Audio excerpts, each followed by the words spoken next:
この動画は大学院の授業にゲスト講師として呼んでもらった時の動画になります。カリフォルニアにあるカルステイトっていう、結構大きな大学があって、カリフォルニアステイトユニバーシティノースリッジっていうところの、大学のスポーツ心理学とかエクササイズ心理学の大学院の授業、もう全部大学院生から来た質問っていうのを返したっていう内容になるんですけども、どんな感じの動画になってるのかっていうと、最初にイントロダクションがあって、自己紹介があって、心理学とかスポーツ心理学とか、スポーツ科学に関する研究の話で、今後どんな研究するんですとかっていうか、結構硬い話になります、最初の前半は。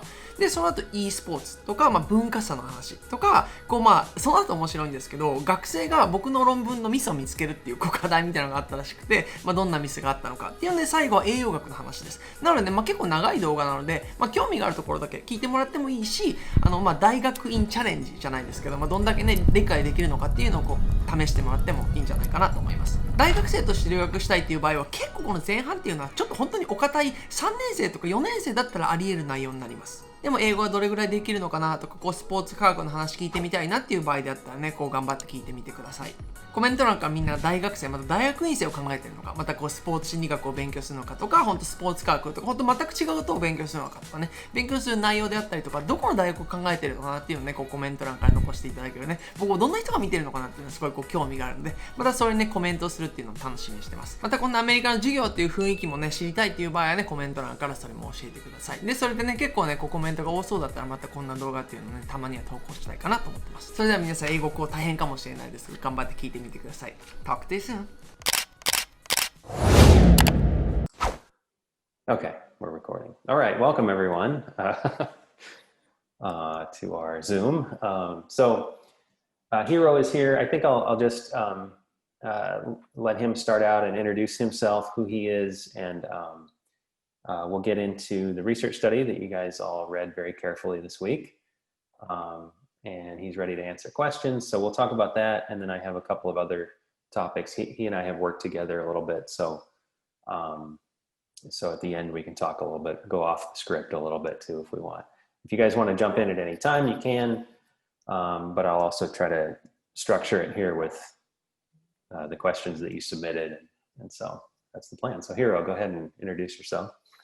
All right, so I guess I'm gonna introduce myself, sweet and short. But so I came to US about like 10 years ago. So I kind of started to, learn the language, right? English. Then I got my master's degree at Springfield College in Massachusetts, really small private school. Then, we kind of already talked about it, but I went to the University of Nevada, Las Vegas to study specifically kind of kinesiology or specifically motor skill acquisition, like how we learn, motor skills kind of effectively, how we, optimize our performance. Then I guess luckily I kind of got accepted to, this position, assistant professor at Penn State University, kind of Altoona campus. It's fairly small campus setting, but other than that, I used to play tennis at D1 school in Japan. My GPA wasn't good enough, so I decided to, come to US to study. But that's about it. I mean, I think, you read one research article, and that's kind of the line of research that I kind of conduct, how, sort of choice or autonomy support influence, learning outcome or, performance in general. But that's about it. So just to give a little context too, if it was a few years ago now, Hiro reached out to me, and I forgot why. Why did we get in touch? Also, we had Yulia, who was a CSUN undergrad in my research lab here about 8 years ago. I think she told me that maybe about you. Maybe I kind of got mixed, but yeah, I remember her. Yeah, she came to CSUN for a swimming scholarship for the swim team, and then the swim team was CSUN cut swimming, and so then she stayed as a student, and then went off to UNLV. And do you know where she is now? No, I don't know, but I think she's doing like her postdoc after finishing her, I think, education at the uni. I think she actually introduced you to me. I think not more. She might have played a role. Yeah, that's why I brought her up. Yeah. No, I think you're right. All right, well, so let's get into the study. I'm going to call on the students here and there to, each of them submitted 3 questions, and I picked like one from each student, and then we'll see how many students we get to. And so the first one, I wanted to start with some of the theory and the background on your research. So I'm going to go to Matthew. His first question was about some of the theory. If you're ready, Matthew. Hey, Hiro. Good morning. Good morning. So I just had a question about the optimum theory of motor learning. I know that's sort of the basis for your study on autonomy. I noticed Optimum was written in all capital letters. So I was curious if that was like an acronym for something. And also it seemed like there was 2 other parts of the optimum theory. And I was just wondering if you can explain those in greater detail. Of course. It's like a graduate, student questions. I don't get that kind of question from my undergraduate student. Hey, what is Optima theory? They just don't care. But but I think so. Optima theories are like optimizing performance through intrinsic motivation and attention for learning. Then this theory is actually the most popular theory in, at least in my field, motor learning, how we learn motor, skills, effectively. Then there are 3 different factors. So I'm going to kind of, briefly talk about 3 factors and 2 motivational factors. And 1, I would say kind of attentional factors. And 2 motivational factors, I mean, you guys know this. So 1 is autonomy support. So autonomy support enhance, motor performance and often enhance learning outcome. And more autonomy support also enhance expectation for success, expecting to perform well. Then the second key factor that I'm going to talk about is expectation. So if you kind of expect it to perform well, a lot of time you are actually going to perform well. So if you expect it to not perform well, not so much. So these are kind of 2 factors that I guess my previous advisors from my PhD program, so she basically kind of, incorporate a lot of different research to talk about, expectations for success. You can kind of, provide, positive feedback that's also considered as, I would say, expectation related information. Placebo is also kind of, people can expect, from that. Then you can also kind of use kind of fake information to compare against other people. Like, for example, say your exam was better than other students. You feel better about it. You feel better about, performing, next. So that's kind of the idea of, 2 motivation factors: attention, autonomy, and enhancing expectancy. And the last one is, people say as like an external focus. So if you're going to pay attention to, say, your body movement. So say I'm going to just use tennis as a sport. I don't know if you guys play, tennis or not, but if you're going to pay attention to how you're going to move your body, say the location of your elbow, not so much. So kind of the idea is you want to kind of pay attention to sort of I don't want to say environment, but no body movement. Like, for example, you're going to pay attention to the movement your ball or the location where you're going to hit. So that has been found to be more effective compared with, pay attention to your body. That's called as internal focus. And that has been kind of, true for about 20 years. A lot of research suggests external focus is great from different angles, physiologically, psychologically, and, neurophysiologically, talking about the brain. But hope I kind of gave you good information to kind of understand 3 different factors, how that influence motor performance and influence learning outcome. If you feel like you learned a lot, you actually expected to learn more. So it's kind of a good cycle. So that's kind of the idea of Optima, Optima theory. Cool. Thank you. Any follow-ups on the theory? That? Yeah. Any follow? I think you did fine. Any follow-ups on the theory before we go on to the next part here? Yeah. I have a question that I didn't write down. That's okay. Can you hear me? Oh, yes. Yeah, of course I can. Okay, hi. So I was just wondering if there were any of the factors that had more of an influence over the others in terms of performance, and which one do you think it would be? No, that's a great question. So I mean, since I think I learned so much about the author of the paper, Optima theory, because she was my advisor, but she doesn't want to really probably talk about which factor is the best. So the way she kind of tried to talk about is 3 factors, good. Which one is the best? We don't know. But what we know is 3 factor is better than 2 factor. Having 2 factor is better than 1 factor. And, they are kind of, experimental research to suggest having 3 factors, say people externally focus, have some sort of choice when they learn, and they expect it to learn or they expect it to perform well. These 3 kind of factors are better than, having 2, like autonomy and, external focus, autonomy and expectation external focus. And I think about, I don't know, this amount of study already kind of talk about, 2 is better than 1. Or 3 is better than 2. But to kind of go back to your question directly, we don't know so much about it. But I feel like motivational factors are very strong. But I think depending on the situation and also in the population, I think that's something sort of people can try to investigate more. I think since theory is kind of good enough to create a lot of research questions that if you want to do, you can. Thank you. All right. So it seems like since that's your former advisor's theory, right? You kind of picked up the autonomy piece of that and ran with it for this study. Is that right? Yeah. So, yeah, I mean, I don't know if students have a kind of question like why I decided to go with autonomy, as opposed to other factors. I mean, I can talk do about it. that. But Why did you choose autonomy?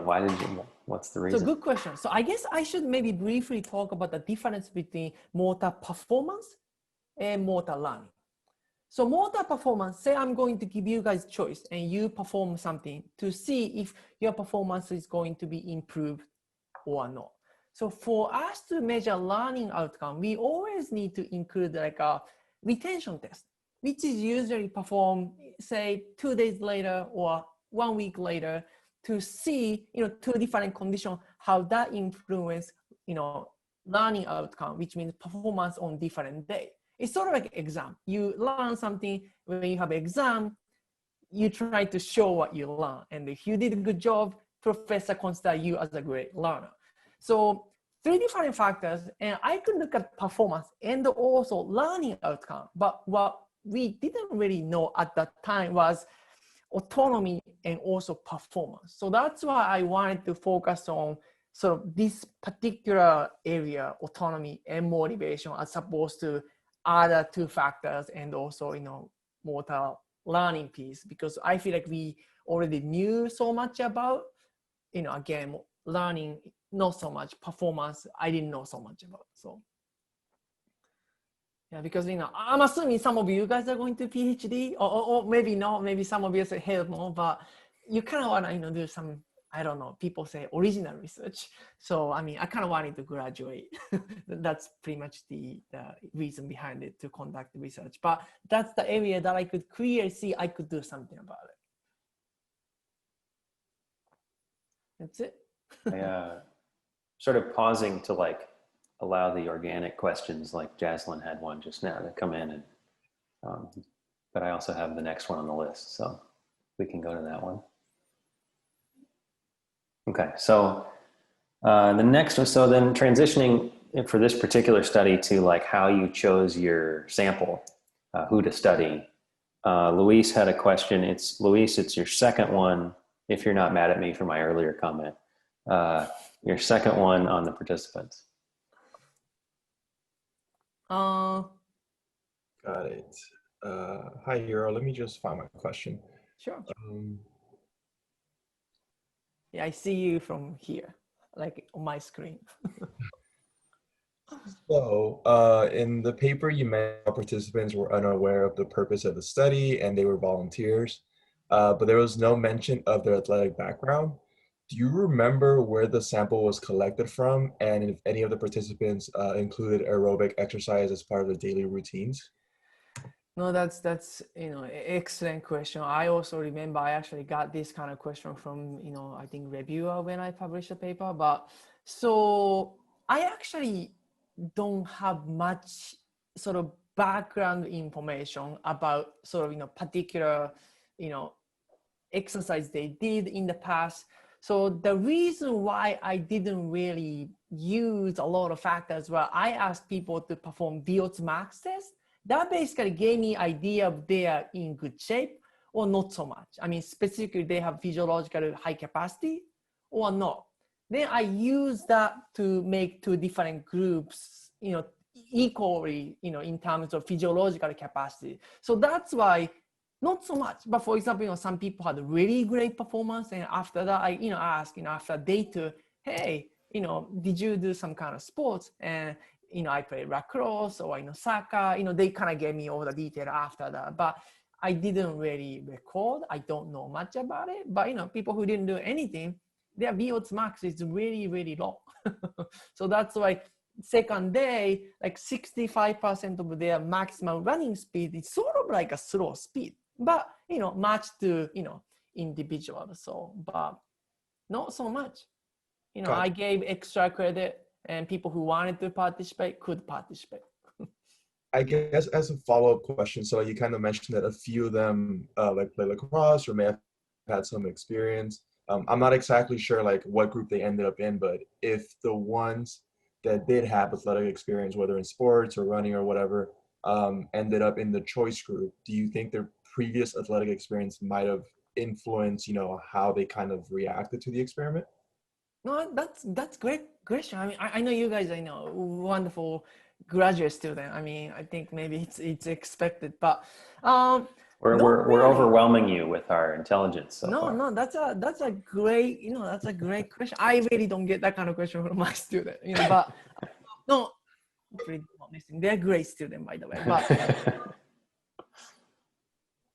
not really. I mean, like for example, say you participate in my study, say very first participants, then you're going to be in my choice group. Then say somebody comes in, then somebody perform VO2 max, and that VO2 max is kind of close to you, then that person is going to be in the control condition to match similar ability. So that's why I'm not quite sure. Gotcha.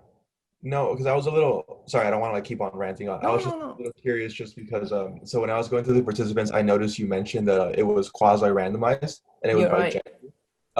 So I know you mentioned there was 16 male, 16 female, but I wasn't exactly too sure. How was it split up in a sense? I know it was 32 in total, but could you elaborate a little bit more on that? No, it's a great question. So, I mean, it's a little bit difficult, I would say, sample size, just because I kind of needed to ask them to perform VO2 max test first to kind of get an idea of where they are. So all I did was just simply trying to match the not exact same value, trying to make sort of same, maximum value, but what I needed to really match was the gender or the sex.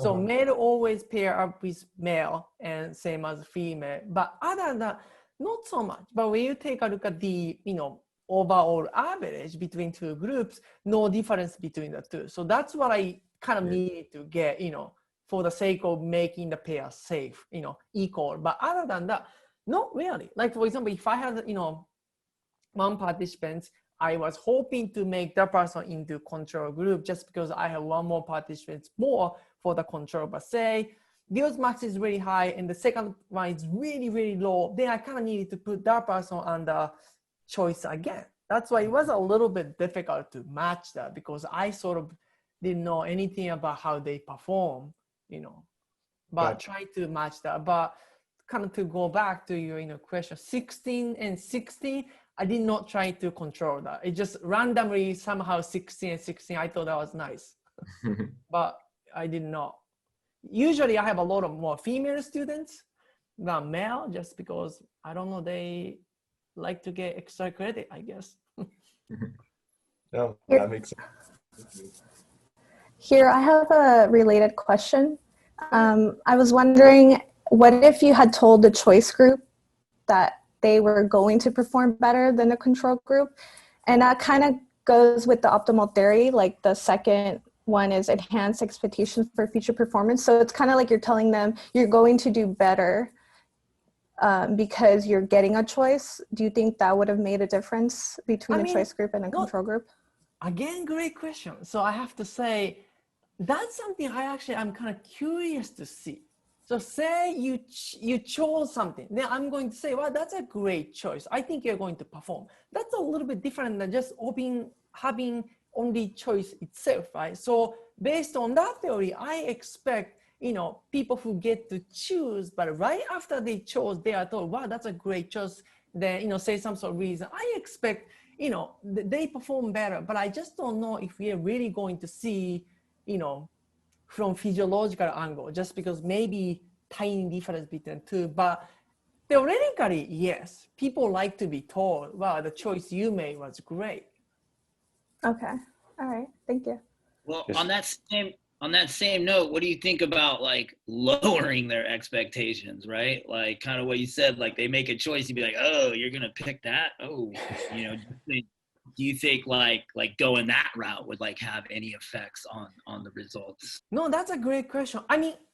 I guess theoretically probably lower the performance. Again, theoretically, I don't know if it's going to be 100% all the time, because sometimes people like to be told, ooh, maybe no, you're not going to perform well, but that sort of changed their, outcome a little bit. If you think about, negative self-talk, it's not negative self-talk always go to poor performance, especially among Asian populations for some reason, including myself. But again, I don't know so much about it, but theoretically probably lower, and people don't like to be told, ooh, you're not going to perform well. I could see that.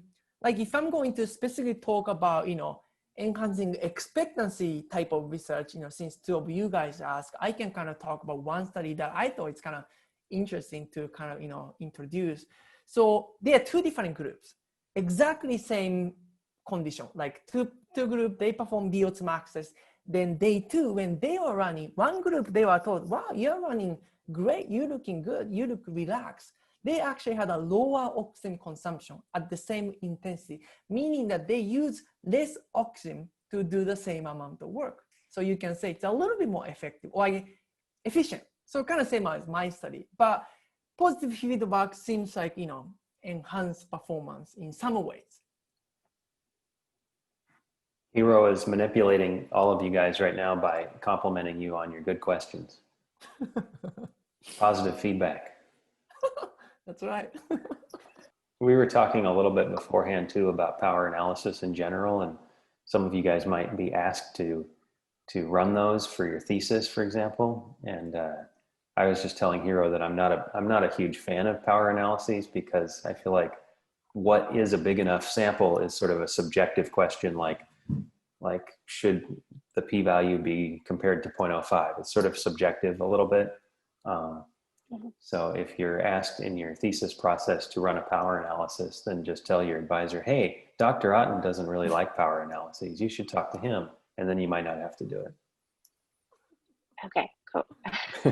Yeah, it's kind of interesting. I think depending on types of experiment or study, you guys are going to do if you decide to do so. But my study or my experiment always involve around 30 students, like 15 or 16.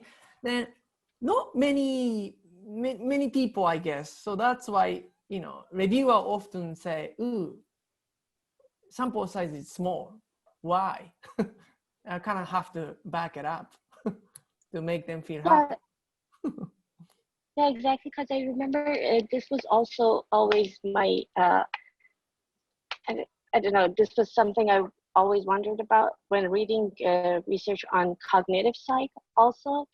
And the sample size in those studies were very small too. And I was like, okay, is it something arbitrary that we accept that if we are dealing with physiology, we just accept that the smaller sample size will be enough? Or is it just because, not just because, but do we agree to that because it's more difficult to collect the data on a larger sample? No, I think But it's great stuff to think about. Yeah, for sure.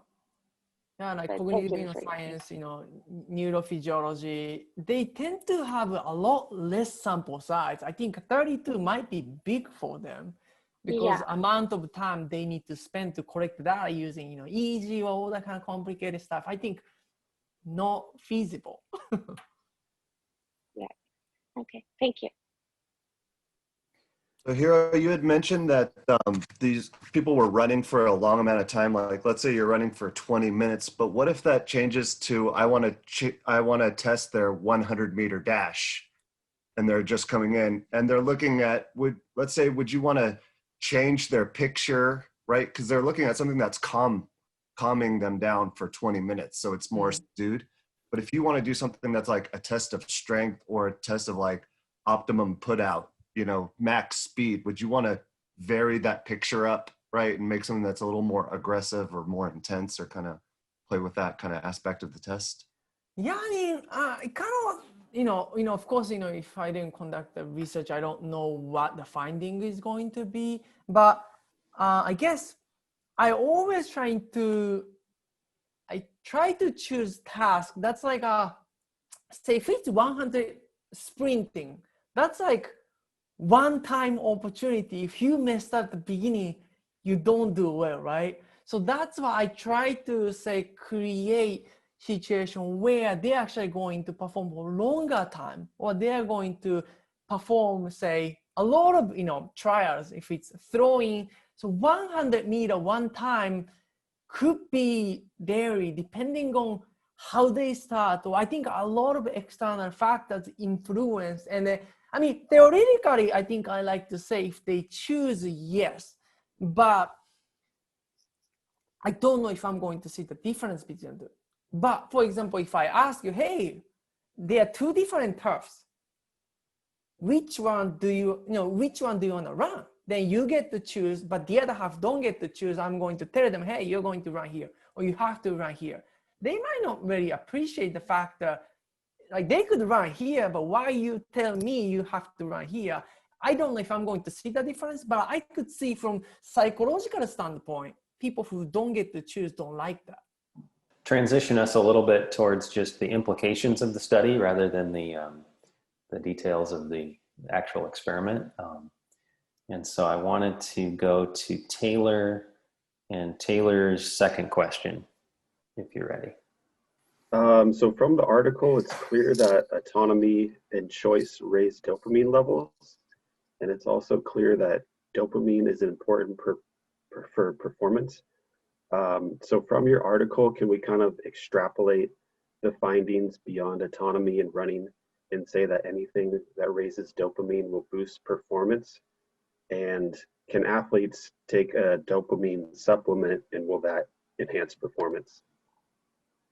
So, no, that's a great question. I mean, I think the sort of the main piece of the discussion is how can we enhance dopamine, right? Then, so what your question is like, is it possible the athlete is going to get the benefit by increasing dopamine, or I'm trying to kind of get, what's the question? I forgot. So you're saying that choice and autonomy raise dopamine. Right. And you also mentioned some literature cited of how important dopamine is for performance. So I'm just kind of saying in a general statement, can we say that anything that raises dopamine will enhance performance? Good point. So I think the challenging piece is, so I guess to directly answer your question, probably yes, in many ways. And I'm going to talk a little bit more about the reason behind it. So like say you are under stressful environment. So cortisol usually goes up. Cortisol is kind of stress hormone that we have. Then when stress hormone goes up, cortisol goes up, often dopamine goes down. Then we also see performance sort of also declines when cortisol goes up. Not all the time though. But I think the challenge I have, to yes 100% is we really can't measure dopamine among humans. So a lot of articles that I'm actually citing is coming from, I would say, sort of animals. And also individuals with Parkinson's disease. So people with Parkinson's disease have kind of movement issues. So if you see, patients, I think you can really understand they sort of have a difficulty to move, or they sort of stop and move, or they're kind of shaking. So, but when dopamine agonists are administered, which means, when we sort of give them some sort of dopamine, their movement is going to get better.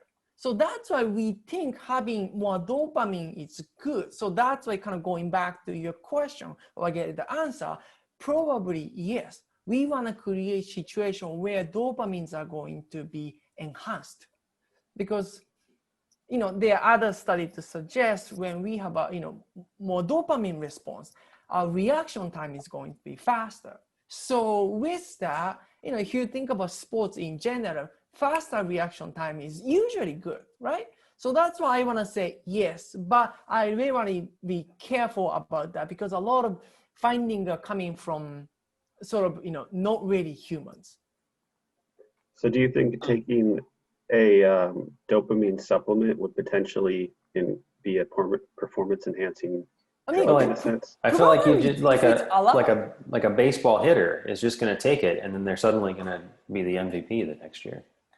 Yeah, I think kind of depends on the task too. Like, for example, people who have a lot of power, then I don't know, weightlifting maybe. But say, I don't know though, but say tennis. All right, you have a lot of power, but you don't make a lot of balls in. Then, it's kind of difficult to say, but something has to do with power maybe. But I don't know how long the taking dopamine stuff, how long that lasts. I don't know, but short amount of time. Then dopamine maybe, but it's difficult to say yes. But a lot of research say yes.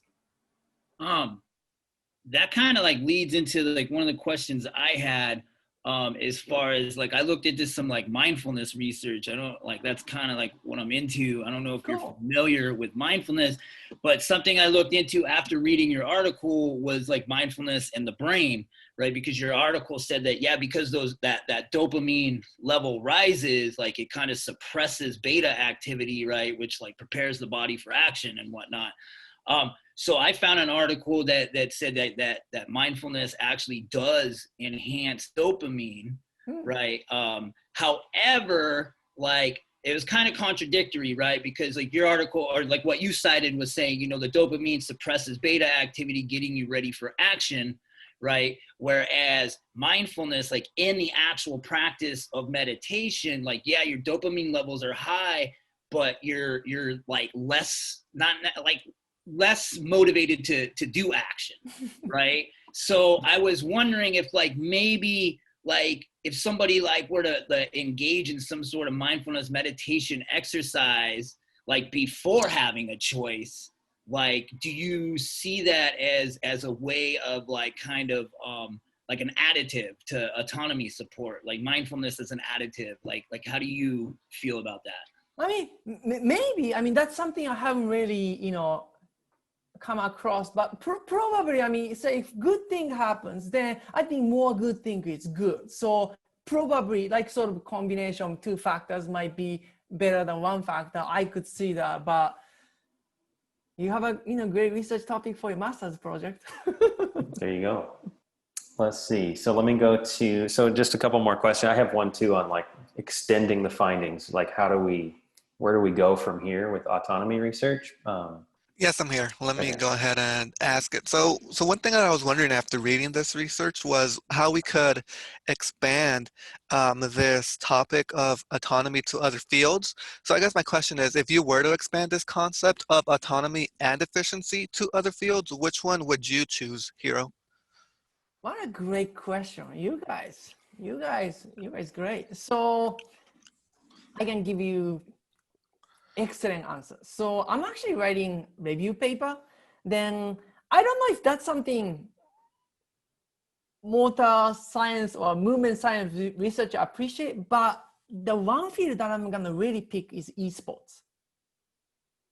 So there actually not much research to actually suggest how we optimize e-performance. I'm not really crazy about video gaming. I really don't do, but you guys know gaming is crazy big now. They make way more money than baseball, basketball, or all the kinds of sports combined they lose against esports. So you can tell esports is big. Then, well, University of California, I just don't know the pronunciation, but you know. Irvine. Yeah, they actually have a, esports program. They made it about 6 months ago. I think a little more than before. I think 1 year ago.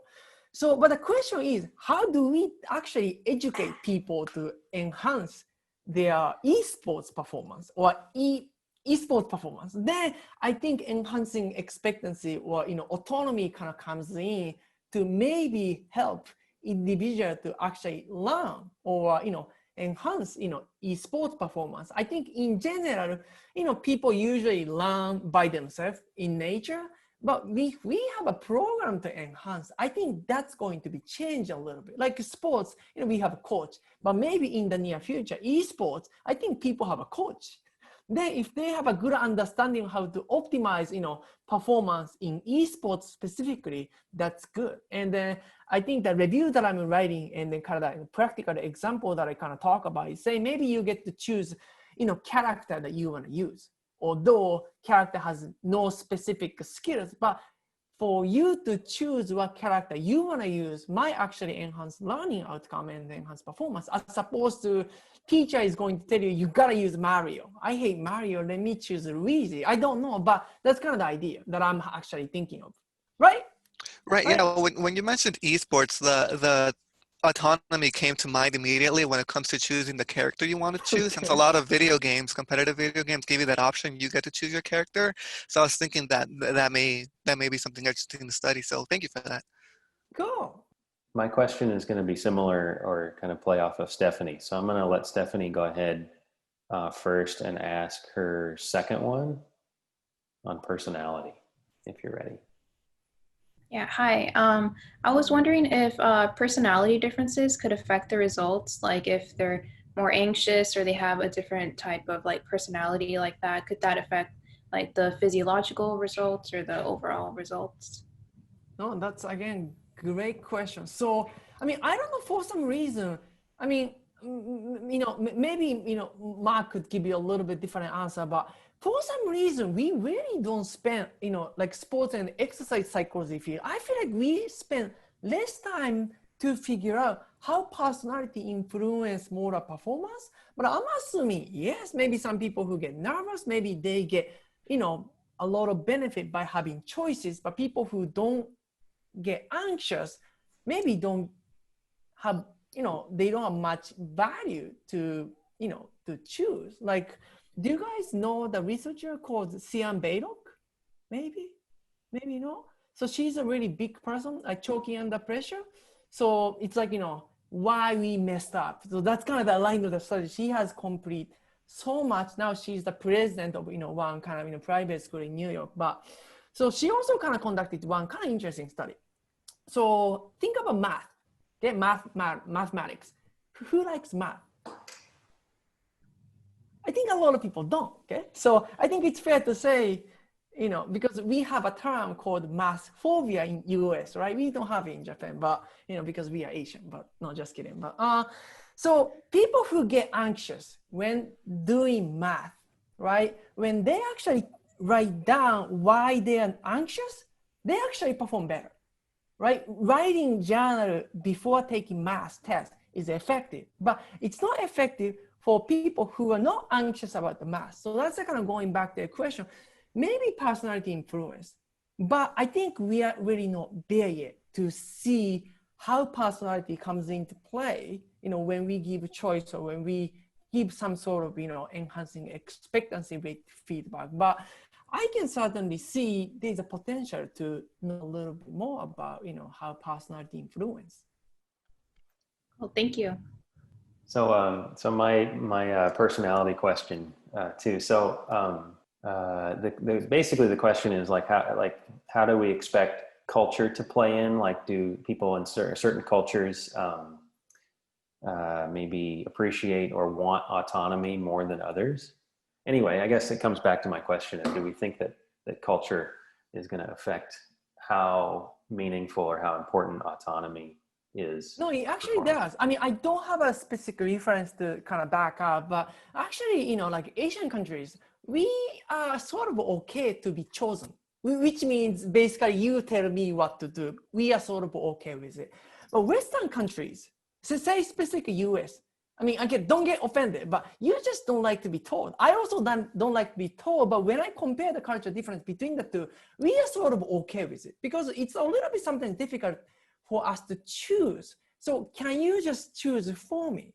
But probably yes, I think, but in general, when choices are removed, people don't like it. So that's in general sense, choice is great. But I also see some difference, between two different cultures. And I probably see, some difference among you guys, right? Some, oh, don't tell me what to do, but some, hey, okay, I'm fine to be told. I don't know, but probably yes. But I just don't know if research can really nicely detect that kind of characteristics.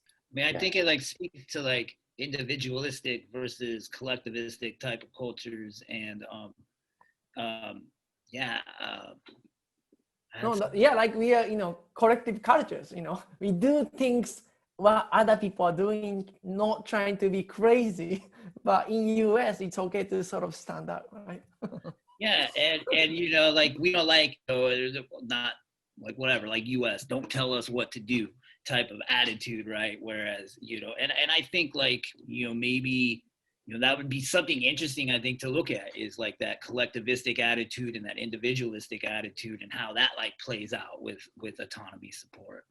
No, I think, yeah, I mean, I can clearly see, the cultural difference between at least US and, Japan. This is my 10th year living in the US. Then to kind of give you my personal story, when I was a graduate student, because now you guys are graduate student. So I worked as a men's tennis coach. I really wanted to get it just because the tuition is going to be free. I really needed to get that because tuition in the US is crazy expensive. So I really said a lot of time, I am a really great tennis coach. I mean, I am a really great tennis player to the head coach. Because if I say, not really, then he's not gonna notice me. So, but in Japan, you really don't say you're good, even if you're good. But in US, I mean, maybe I'm exaggerating, but somehow you kind of need to say you're good. If you are actually good, even if you're not good, you kind of need to say you're good to be noticed, to be remarkable in some ways. But I don't know. I mean, a lot of Japanese people, probably including myself, I mean, some of you are maybe like that, but we are really really comfortable with saying, I am good. I probably never say, I am really good at playing tennis, but I said multiple times to get a job in the US. Something to be noted for your graduate school PhD interviews, potentially, right? Okay, so a couple of things for fun.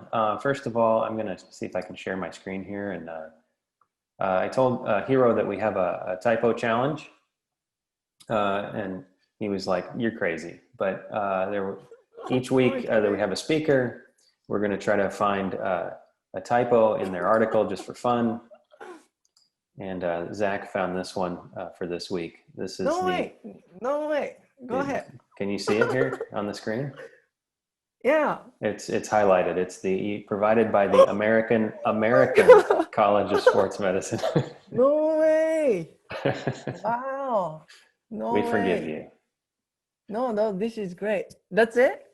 Well, that's it. I mean, yeah, there might have been a couple others, but that was the one that no way, that's I wanted it. to show Not you. bad. Actually, not bad. I thought I have a way more. Well, there might have been. I'm not saying there weren't more. I'm just saying that was the one that we wanted to show you. Yeah, because I see around 20 students evaluating my work. Only one? Not so much, huh?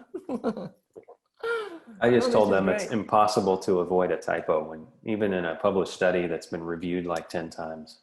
The other thing I wanted to show them, and this is going to come as a surprise to you, Hiro, but hopefully you're on board with this. Sure. I'm going to show them, and this is a surprise to everyone actually, to see this, except me. This is Hiro's personal website, which is in Japanese and features him overlooking the Grand Canyon with lots of content. And then his YouTube channel, which is massive. He has almost 2,000 subscribers. It's all in Japanese.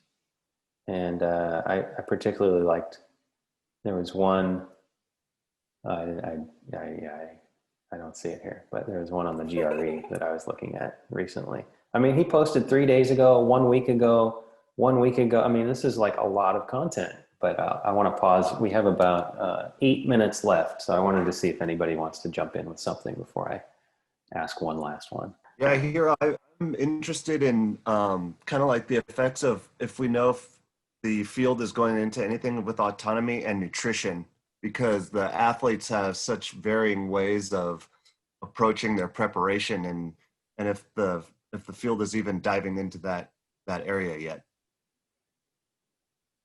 No, that's actually good. I don't know. I mean, I just don't know so much about the area in the nutrition, but say if you're going to eat same stuff, maybe it's better if people get to choose. I suppose somebody's telling you have to eat this, then I actually haven't seen research. So no, I think it's good.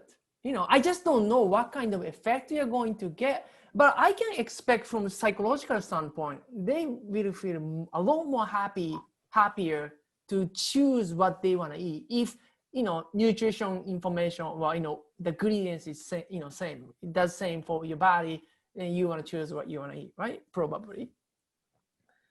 Right. Oh, interesting. When I'm working with people, I just find out that it's hard to tell whether they want something written for them or if they want to choose how to customize their nutrition. Because I work with people in athletic training, but cool. You know, if the training is, if they're going through the same program, I don't have control over their food. The diet plan more if they're choosing what they want to eat, or do I need to write it and look it up for them? You know, what really is, you know, what's more popular. Yeah, I mean, I don't know, but no, I think there are a lot of unknown, you know. I just wanted to chime in and say that I heard something about like people tend to get overwhelmed when there are too many choices, such as like the Cheesecake Factory menu. It's like, oh my gosh, let me just go. Let me just go to my go-to. Go to my like my usual thing, like so that I don't have to be so overwhelmed from it. But whereas maybe if you had something preset, kind of like In-N-Out, very simple, but they have variations. And then the person can just still have the autonomy to choose, but it's limited. So maybe like Cole, you want to have like preset things, like plans, but then they can still choose which plan. It's like, I'd rather pick A, B, or C versus, well, there's literally so many food choices. Just go ahead and pick what you want to eat. And I could tell you if it's good. It's like, let's just have pre-approved Cole menu. I love that. I mean, I agree 100%. I really do. I also read one research because I was curious, how many choices is too much? So I guess 4 is good. 5, maybe it's difficult to choose. So that's why, you know, if you think about dating in general, if guys ask you guys, what do you want to eat? I think it's better to choose 3 locations. Hey, which one do you want to eat? You know, then it's easy to choose. But no, I agree. Too many choices, it's just not good. Yeah, and I mean, I know from like personal experience, like if I go to the store and I'm hungry, right? Like there's just too much. This is too much. I don't know what to choose. So like that kind of makes me think too, like when I think about like when I'm hungry and trying to make a choice, like how would that affect, you know, autonomy and this, not just hunger, but like how do like any sort of outside, you know, internal or external forces like affect the choices we make, and then like how would the choices, you know, how would those, you know, the choices we make then affect how we perform? I wonder. No, I mean, yeah, I mean, getting food. I mean, I agree. It's tough. Yeah, I mean, I don't know. The grocery store in the U.S. Like, do you guys eat cereal? I don't. But in U.S., oh my gosh, crazy amount. We don't need that many cereals. It just makes me feel anxious. But yeah, more choices, not so good, you know. So there's not so many cereal choices in Japan? No, US is crazy about, you know, the amount of the cereals, you know. I mean, this is exactly same as this, but, you know, just, you know, family size or like, it's crazy. well, should I go family size only for me? But I don't know about the price. It's hard. Here in America, we got giant bags of cereal. All right. Well, thank you to Hiro for joining us today.